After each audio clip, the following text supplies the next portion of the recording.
Dans cette interview accordée au site lesnouvellesdafrique.info, l'ex-ministre togolais de l'Intérieur François Akila Essoboko, contraint à l'exil par l'actuel régime togolais, s'exprime sur l'adoption de la nouvelle constitution, dénonce l'instrumentalisation des institutions républicaines et déclare que les élections du 29 avril prochain ne seront pas transparentes. Lesnouvellesdafrique.info, François Boko, bonjour. François Boko, bonjour monsieur. Lesnouvellesdafrique.info, vous avez été le ministre de l'Intérieur du régime de Feu Gnassingbé Eyadema. Et en avril 2005 lors de la première élection de son fils, Faure Gnassingbé, vous avez eu le courage de dénoncer la fraude, mais cela a failli vous coûter la vie. Vous avez été exfiltré à l'aide notamment des Allemands et des Américains. Pensez-vous rentrer un jour au Togo? François Boko, à la suite du décès du général Eyadema, alors président de la République, le Togo a connu une succession dynastique en flagrante violation des règles constitutionnelles. J'étais à l'époque ministre de l'Intérieur, j'ai refusé de cautionner un tel mode de dévolution de pouvoir, d'autant plus que les différents services de renseignement d'État m'informaient régulièrement de l'issue sanglante d'un tel processus fondé sur la fraude massive et la répression. À la lumière de ces informations, j'ai tout mis en œuvre pour dissuader les tenants d'un tel scénario en leur demandant d'y renoncer afin que puisse être engagé un véritable processus de réconciliation nationale, seul gage de paix et de stabilité. Je n'ai pas réussi à convaincre, j'en ai tiré les conséquences et remis ma démission tout en prenant à témoin l'opinion nationale et la communauté internationale afin d'éviter le pire pour mon pays. Hélas, ce que je craignais arriva. L'entêtement à conduire le processus électoral biaisé pour légitimer un pouvoir issu d'un double coup d'État militaire et constitutionnel, a fait perdre la vie à 500 de nos concitoyens selon l'enquête indépendante d'une mission des Nations Unies conduite par M. Doudou Dieng. Cette démission n'étant évidemment pas du goût de Faure Gnassingbé et de ses va-t-en-guerre, ma vie fut mise à prix. Dans ce contexte délicat, j'ai pu bénéficier de la protection allemande que je remercie encore une fois au passage. Je fus exfiltré vers la France grâce à la médiation internationale conduite par les diplomaties de l'Union européenne, de l'Allemagne, de la France et des États-Unis. Certes, je vis en exil depuis 19 ans mais je garde la volonté de retrouver un jour le Togo, la terre de mes aïeux. Je m'y emploie assez souvent pour y parvenir et je garde espoir. Lesnouvellesdafrique.info, le 19 avril dernier, les députés togolais ont adopté en seconde lecture la nouvelle constitution qui consacre un régime parlementaire. Quelle est votre réaction? François Boko, le prétendu régime parlementaire introduit par Faure Gnassingbé, l'actuel chef de l'État du Togo, est tout simplement une supercherie pour servir les caprices d'enfants gâtés de Faure Gnassingbé et lui permettre de conserver à ad vitam aeternam un pouvoir conquis dans le sang et par la fraude. Ce régime parlementaire répond sans complexe à l'agenda de Faure Gnassingbé puisque son père lui aurait conseillé, prétend-il, de ne jamais perdre le pouvoir au risque de ne plus se le retrouver.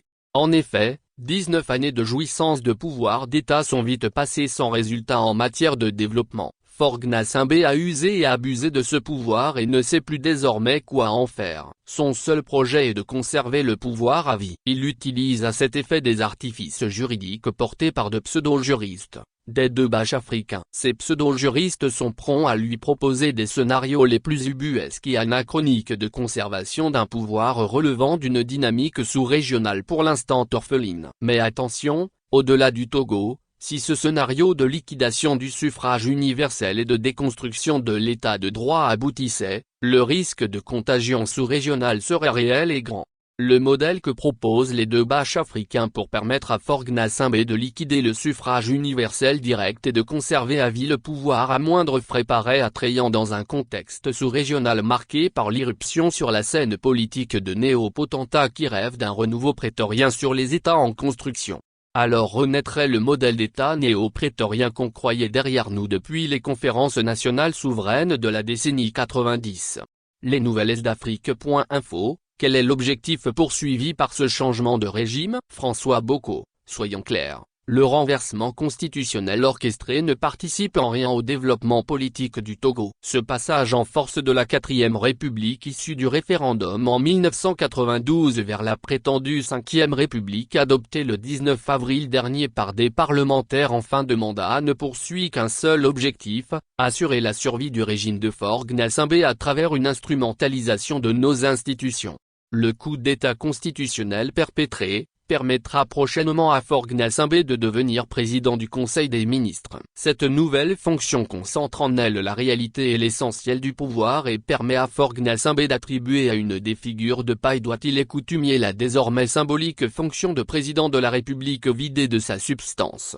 Vous comprenez alors aisément la roublardise, l'escroquerie et la supercherie que représente ce prétendu passage à la Ve République. Celle-ci assouvit plutôt les caprices d'enfants gâtés de Faure Gnassingbé se rêvant désormais monarque. C'est devenu un jeu récurrent pour Faure Gnassingbé d'assurer la survie de son régime en instrumentalisant cyniquement une catégorie spéciale de la gent féminine, notamment ses coquines, en prétextant la légitime nécessité du renforcement de l'accès et de la visibilité des femmes en politique. Cette instrumentalisation les femmes passe également à la trappe de la naïveté d'une certaine communauté internationale séduite par une méthode bien particulière de promotion de la femme, notamment les coquines du prince que le régime de Faure Gnassingbé offre plutôt en spectacle. La parodie de promotion de la femme avec les différentes fonctions de Premier ministre, ministre, présidente de l'Assemblée nationale et bientôt présidente de la République qu'occupent allègrement les coquines du prince, non sans rivalité et crise régulière de ménage. C'est un scandale qui réduit notre pays à une république bananière des coquins et coquines en l'exposant à la risée du monde. Les nouvelles d'Afrique.info,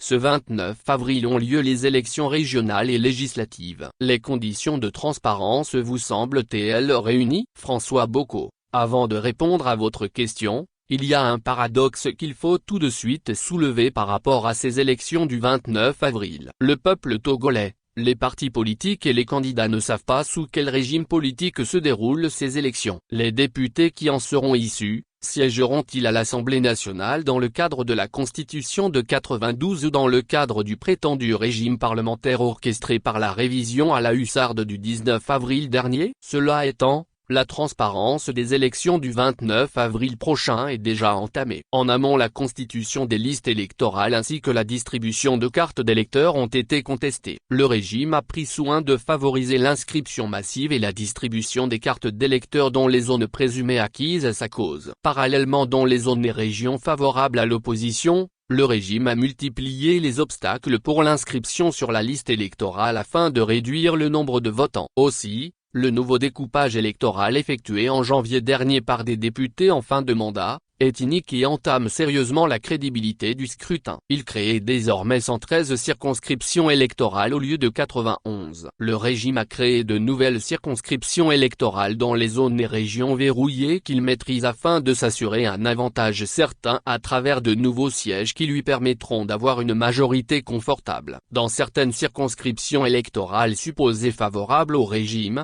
10 à 50 000 voix suffiront pour faire élire un député. A contrario, dans les zones et régions favorables à l'opposition, il faut 50 à 200 000 voix pour élire un député. Cette inégalité des voix du citoyen devant le suffrage universel entame sérieusement la crédibilité du scrutin du 29 avril. De plus, le changement de constitution en pleine campagne électorale, en violation flagrante des règles constitutionnelles, notamment des articles 52, 59 et 144 de notre loi fondamentale, solde définitivement la crédibilité des élections législatives et régionales du 29 avril. Enfin, l'instrumentalisation de la Cour constitutionnelle, pour invalider sans fondement des listes concurrentes dans certaines circonscriptions électorales, permet de favoriser dans celle-ci le monopole du suffrage et la victoire des listes du parti UNIR de Faure Gnassingbé fonctionnant comme un parti-État. En dépit de ces irrégularités flagrantes, ces élections offrent une opportunité au peuple togolais pour peu qu'il soit davantage déterminé et lucide de jouir de son droit de vote. Ainsi,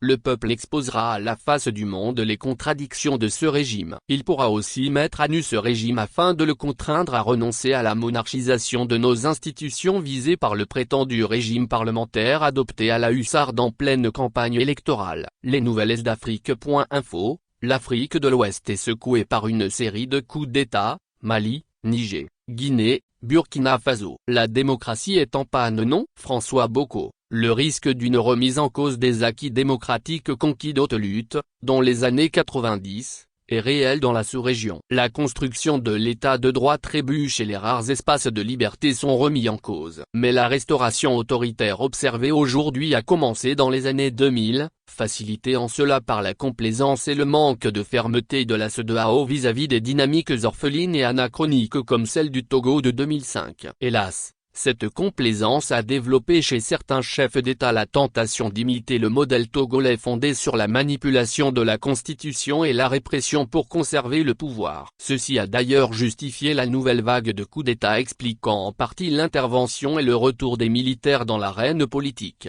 Mais, loin de décourager les démocrates et les républicains, ces épisodes de recul nous démontrent que le chemin qui mène vers la démocratie n'est pas forcément une voie bitumée. Celui-ci est parfois parsemé d'embûches que les démocrates doivent apprendre à surmonter. C'est aussi cela la vie et la marche des nations vers le développement politique. Elle est faite de progrès mais aussi de recul à prendre en compte dans le processus de construction de l'état de droit. Les nouvelles d'Afrique.info. La présence militaire française et américaine est remise en cause dans beaucoup de pays africains. Qu'en pensez-vous? François Bocco. Notre sécurité collective passe par la professionnalisation de nos armées et de nos services de sécurité intérieure. Il est impensable que nous puissions continuer à sous-traiter notre sécurité aux puissances alliées fussent-elles la France, les États-Unis ou la Russie. Il est temps que nos pays s'attellent à bâtir de vraies armées en phase avec l'état de droit en construction, capables de protéger nos concitoyens, de garantir la paix sous-régionale et de participer à la sécurité internationale.